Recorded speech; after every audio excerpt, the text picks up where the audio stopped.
Hello students, आइए आज हम लोगों ने जैसा कि कहा था पहले कि एक वीडियो हम आपको क्लास 12th का और एक वीडियो हम क्लास 11th के टॉपिक का बनाएंगे।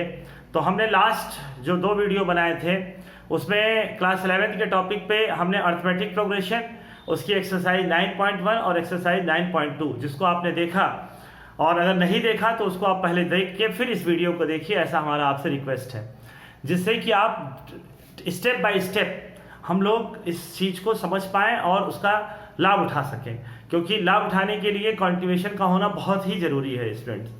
तो आइए बेटा, हम लोग जो है वो जिस टॉपिक को इस बार आज हम लोग जिस टॉपिक का सिलेक्शन कर रहे हैं वो हम लोगों के लिए बड़ा ही इंपॉर्टेंट टॉपिक है, वो है ज्योमेट्रिक प्रोग्रेशन।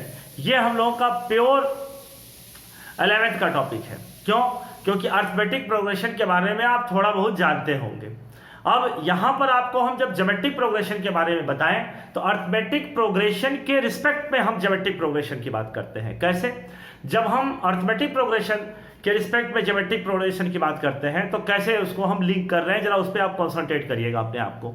तो जरा देखिए यहाँ ध्यान से, अर्थमेटिक प्रोग्रेशन में हम लोग क्या करते थे कि नेक्स्ट टर्म फाइंड आउट करने के लिए एक कांस्टेंट वैल्यू का या तो एडिशन करते थे और या तो सब्ट्रैक्शन करते थे।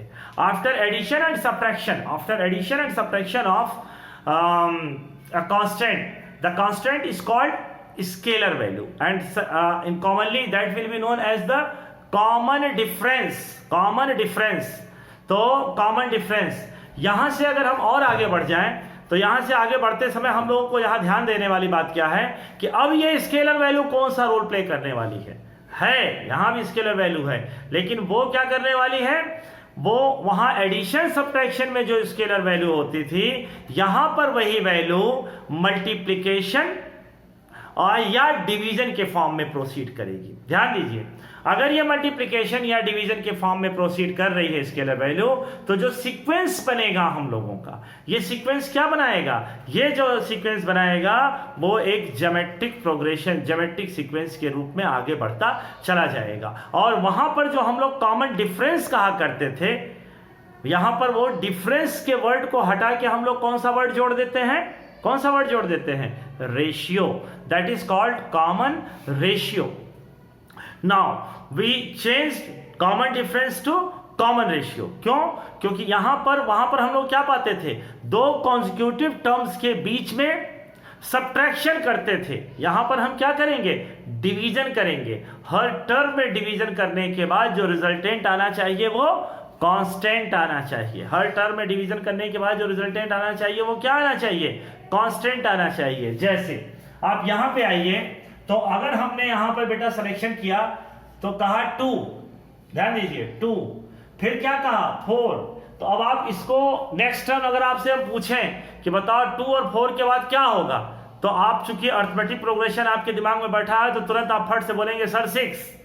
तो 6 तो सही है, क्योंकि 6 आप +2 करके बढ़ते हैं तो 6 सही है। लेकिन अगर आप यहां पर 8 कहते हैं तो अब यहां से यहां तक जाने के लिए आपने क्या किया, इंटू 2। यहां से यहां तक जाने के लिए भी क्या हुआ, इंटू 2। और फिर नेक्स्ट टर्म अब आपका क्या होने जा रहा है बेटा, इंटू 2 के बाद 16। यहां पर क्या होने जा रहा है, 32। तो यहां पर भी आप नेक्स्ट टर्म की इंफॉर्मेशन को डिस्प्ले कर सकते हैं। अब यहां पे देखिए क्या है, अगर हम लोग का फर्स्ट टर्म बाबू है a = 2 यानी a1, सेकेंड टर्म हम लोग के पास क्या है 4, थर्ड टर्म हम लोग के पास क्या है 8, फोर्थ टर्म हम लोग के पास क्या है 16। तो जरा यहां देखो, second term upon first term, तो सेकेंड टर्म क्या है बेटा 4 डिवाइडेड बाय 2, तो 2 आया। Third term divided by second term, तो थर्ड टर्म को अगर हमने सेकेंड टर्म से डिवाइड किया बेटा तो क्या आया 2 आया। Fourth term divided by third term, तो यहां पर हम लोग के पास क्या आ गया 16/8 यानी 2। आप देख रहे होंगे कि किसी भी टर्म में क्या बोले हैं, फिर से ध्यान दीजिए, किसी भी टर्म में उसके प्रीवियस टर्म को अगर हम डिवाइड करेंगे तो हर बार रिजल्ट सेम आना चाहिए, और that result is called common ratio. Such result is known as the common ratio and represented by which letter, R. That will be represented by R, and R is called common ratio, what, common ratio, ये common ratio. और किसी भी geometric progression के बनने के लिए सबसे जरूरी क्या है कि हर टर्म, प्रीवियस टर्म को अगर हम डिवाइड करते हैं तो हमेशा हमारे पास जो एक कांस्टेंट वैल्यू आनी चाहिए, और वो कांस्टेंट वैल्यू क्या होनी चाहिए। तो आई होप हमने आपको ज्योमेट्रिक प्रोग्रेशन की पहचान करना सिखा दिया। अब जब जान पहचान ज्योमेट्रिक प्रोग्रेशन की हो ही गई तो जाहिर सी बात है कि इसके बारे में भी कुछ जाना जाए। तो इसके बारे में जब हम लोग जानने के लिए आगे बढ़ते हैं बेटा, तो हम लोग इस पे किस पे जाएंगे, हम लोग इसके जनरल टर्म को फाइंड आउट करना चाहेंगे। कहां से, जिससे कि जनरल टर्म किसे कहते हैं, a term is called general term that after substituting any particular value we occupy that value. जैसे अगर हमने जनरल टर्म निकाल लिया, तो अगर हमें 7 टर्म निकालना हो, 10 टर्म निकालना हो, 1000 निकालना हो, 1 लाख निकालना हो, मतलब किसी भी टर्म को अगर हमें निकालना है तो हम वेरी इजीली उसमें n की जगह वो वैल्यू सब्स्टिट्यूट करें और फटाक से हमें आंसर मिल जाए। तो इससे आसान और क्या होगा। तो जनरल टर्म कैसे हम लोग ज्योमेट्रिक प्रोग्रेशन का निकालते हैं, आइए उसके हम लोग समझने की कोशिश करते हैं। तो आइए देखिए बेटा, जनरल टर्म को हम लोग कैसे फाइंड आउट करते हैं। जरा देखिए, अगर हम लोग किसी भी ज्योमेट्रिक प्रोग्रेशन का फर्स्ट टर्म ए ले लिए, ज्योमेट्रिक प्रोग्रेशन के फर्स्ट टर्म का सिलेक्शन हमने क्या किया बेटा, ज्योमेट्रिक प्रोग्रेशन का फर्स्ट टर्म हमने ले लिया, let first term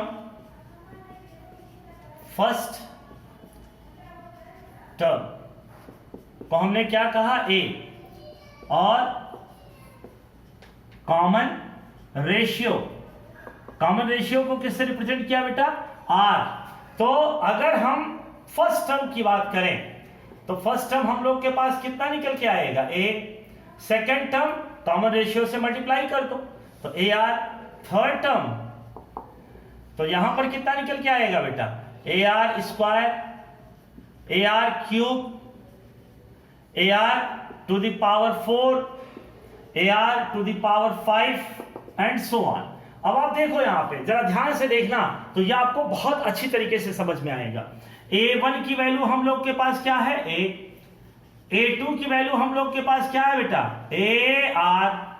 A3 third term की वैल्यू क्या है, AR पे पावर 2।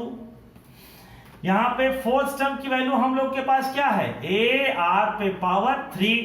तो आप यहां ध्यान से देखिए कि अगर फोर्थ टर्म हम कर रहे हैं तो A तो सब में कॉमन है, ए हम लोगों के पास सब में कॉमन है। तो अगर हम लोगों ने यहां पर ए में सेकंड टर्म रखा तो आर पे पावर 1, थर्ड टर्म कहा तो आर पे पावर 2, फोर्थ टर्म कहा तो आर पे पावर 3। अगर हमने इसी तरीके से सपोज कीजिए आपसे हम कहें बेटा बताइए 10th टर्म, तो ए आर पे पावर क्या होगा, यस, आर पे पावर 9।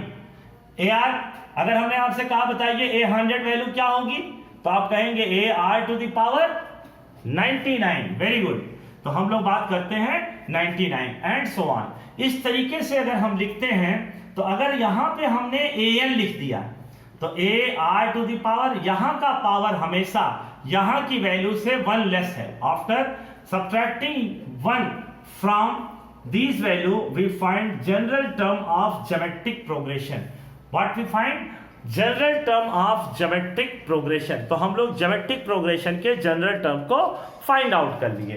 तो आइए देखिए यहां पर अब आप n की value for every value n belongs to capital N। क्यों n कैपिटल N क्यों हमने कहा, या तो n कहिए और नहीं तो आप इसको z प्लस कह सकते हैं, पॉजिटिव इंटीजर कह सकते हैं। क्यों, क्योंकि number of terms can not B negative and fraction. ये अपने दिमाग में बैठा लीजिएगा, क्योंकि आपके कंपटीशन के क्वेश्चन में n की वैल्यू निकालते हुए डाटा आते हैं, और अगर n की वैल्यू निगेटिव आती है या फ्रैक्शन में आती है तो we should leave that value of n। तो हम लोगों को उस वैल्यू को छोड़ना ही होगा, इसमें कोई इफ बट लगाने की जरूरत नहीं है। और आगे बढ़ते हैं, इसके बारे में जरा देखिए। तो एन को हम लोग क्या कहेंगे, value of nth term from beginning, value of nth term from beginning. हम r को क्या कहेंगे, second term divided by first term, third term divided by second term, 10th term divided by 9th term, nth term divided by n minus 1th term, which means a common ratio can be find out a term divided by its previous term. It means that number should be divided with their previous term. r के बारे में, r से थोड़ा और आगे बढ़ते हैं हम लोग बेटा, तो क्या पाएंगे यहां पर n, what is the meaning of n?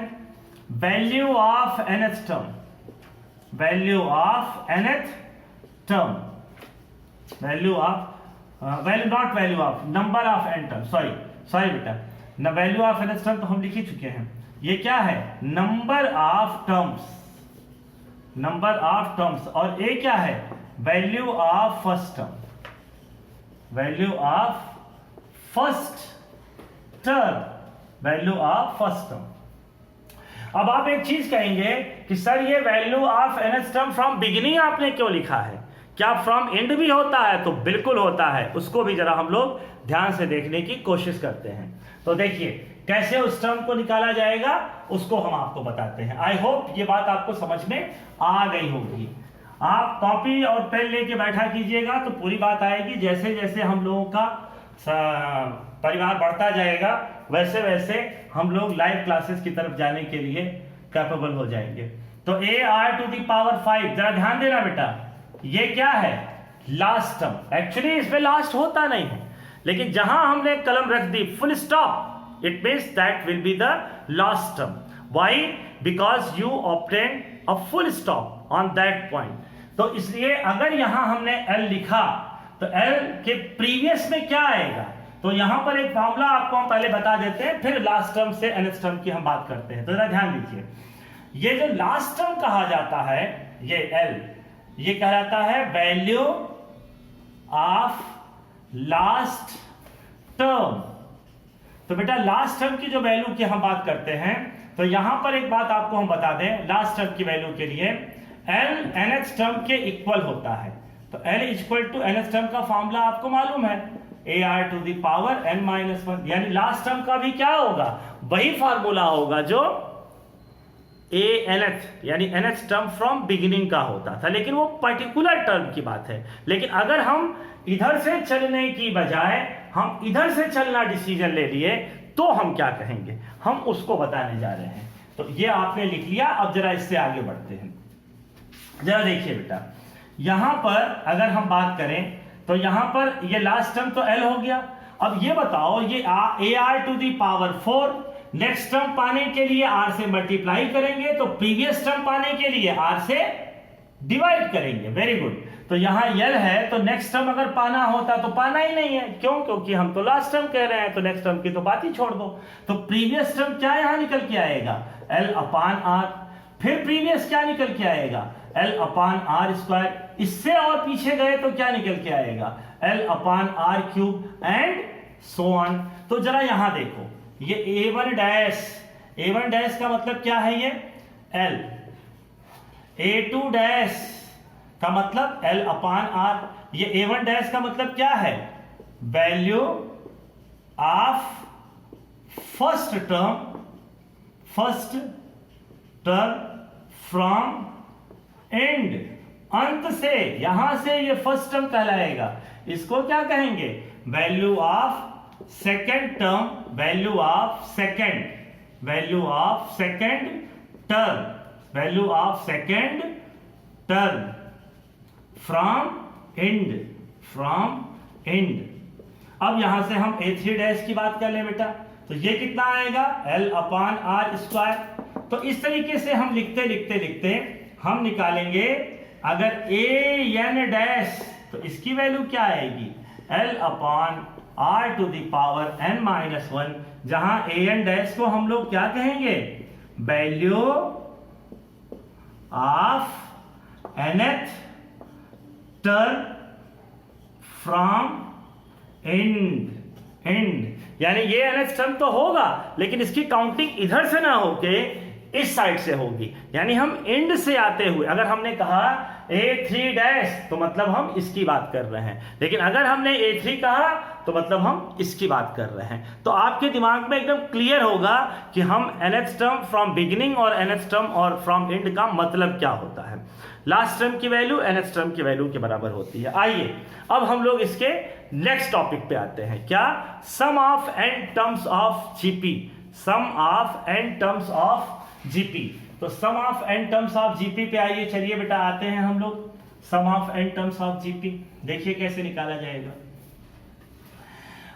यहां तक आपको जो बात बताए हैं आपको समझ में आ गया होगा, तो हम लोग आगे जब बढ़ेंगे तो देखिए यहां पर क्या निकल के आएगा। Sum of n terms of GP, sum of n terms of GP, जरा ध्यान दीजिए। Sn की वैल्यू क्या होगी बाबू, A1 plus A2 plus A3 plus A4 plus dash dash dash plus AN। अब देखिए Sn is equal to A1 की वैल्यू A, A2 की वैल्यू AR, A3 की वैल्यू AR स्क्वायर, A4 की value AR cube dash dash dash plus यहां पर AN की value क्या निकल के आएगी, AR to the power n minus 1 dash dash dash plus AR to the power n minus 2। तो अब जरा ध्यान दीजिए बेटा, हम R से मल्टीप्लाई करने जा रहे हैं, तो A में अगर R से मल्टीप्लाई करेंगे तो ये क्या बनेगा AR, फिर इसमें R से मल्टीप्लाई करेंगे तो क्या बनेगा AR स्क्वायर, फिर A इसमें R से मल्टीप्लाई करेंगे तो क्या मिलेगा AR क्यूब। ऐसे लिखते लिखते लिखते इसमें जब हम R से मल्टीप्लाई करेंगे तो AR to the power n, और इसमें जब हम R से मल्टीप्लाई करेंगे बाबू तो क्या मिलेगा AR to the power n minus 1।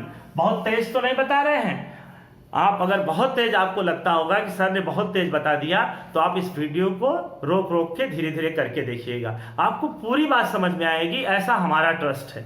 तो देखिए यहां पे हमने लिखा minus minus minus minus minus minus, तो आप देखोगे बेटा ये सब कट जाएंगे, क्या होंगे, सब के सब कट जाएंगे। तो बचा कौन लेफ्ट हैंड साइड में, Sn माइनस RSn, यहां पे कौन बचा A, यहां पे कौन बचा minus AR to the power n, यहां पे हम लोग Sn, यहां पे हम लोग क्या करेंगे Sn, तो 1 माइनस R, यहां से A कॉमन ले लीजिए, तो 1 माइनस R पे पावर n Sn, तो A 1 minus R to the power n upon 1 minus R, ये हम लोग का फॉर्मूला हुआ।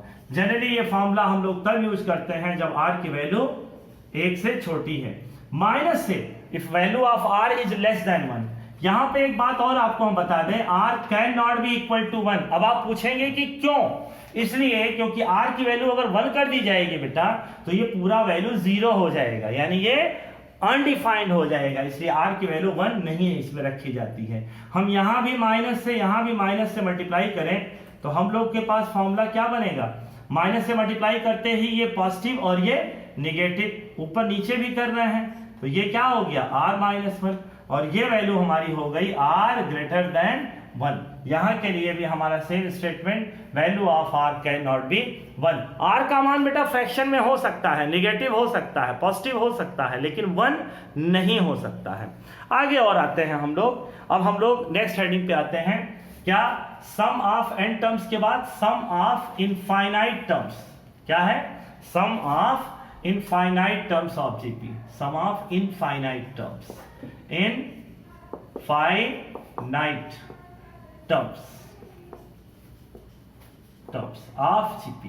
तो जरा देखो सम ऑफ इनफाइनाइट टर्म्स की अगर हम बात करेंगे बेटा तो क्या निकल के आएगा, सम ऑफ इनफाइनाइट टर्म्स का सीधा सा मतलब होता है कि ये डैश डैश डैश कहां तक चला जाएगा, इनफाइनाइट तक, और यहां n की जगह हम लोग क्या लिखेंगे, इनफाइनाइट। ये इनफाइनाइट का सिंबल होता है बाबू, ध्यान दीजिएगा सब लोग, तो S infinite A plus AR plus AR square plus AR cube plus dash dash dash up to infinite. इसमें हम R से मल्टीप्लाई कर दें तो ये R से मल्टीप्लाई करेंगे तो AR square AR cube plus dash dash dash up to infinite, minus minus minus minus, और सब आप सब्ट्रैक्ट कर दीजिए तो आपको क्या मिला, S infinite minus R S infinite is equal to A. ये सब कैंसिल होते जाएंगे, क्यों, क्योंकि इनफाइनाइट तक है।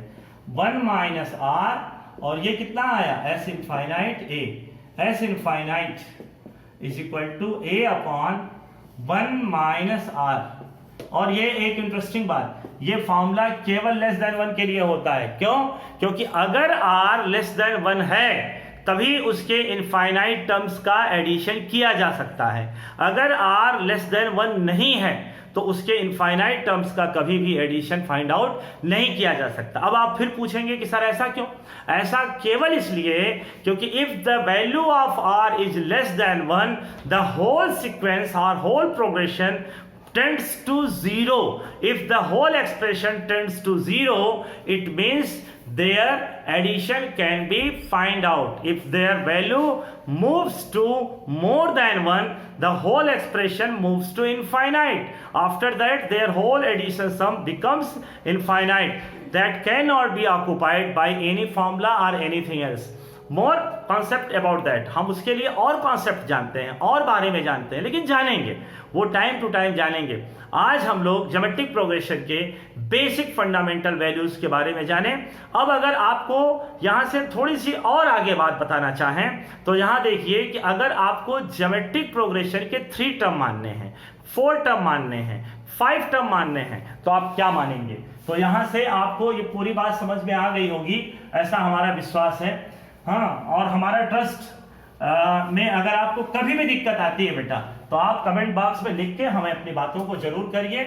और अगर आपको पूरी बात समझ में आती है तो और लोगों के लिए आप इसको शेयर करने के लिए, आप इसको सब्सक्राइब, चैनल को सब्सक्राइब करने के लिए आप जरूर रिक्वेस्ट करिए। 3 टर्म्स यहाँ पे कितना आया, 4 टर्म्स, यहां पे कितना आया बेटा, 5 टर्म्स। तो यहां पर अगर 3 टर्म्स मानना है तो a अपान आर, a और a r।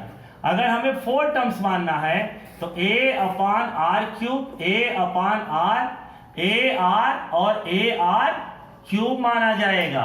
और अगर 5 टर्म्स मानना है बेटा तो a upon R square, a upon कितना निकालेंगे हम, a upon R, A R और ए आर स्क्वायर। इसी तरीके से और आगे बढ़ता चला जाएगा।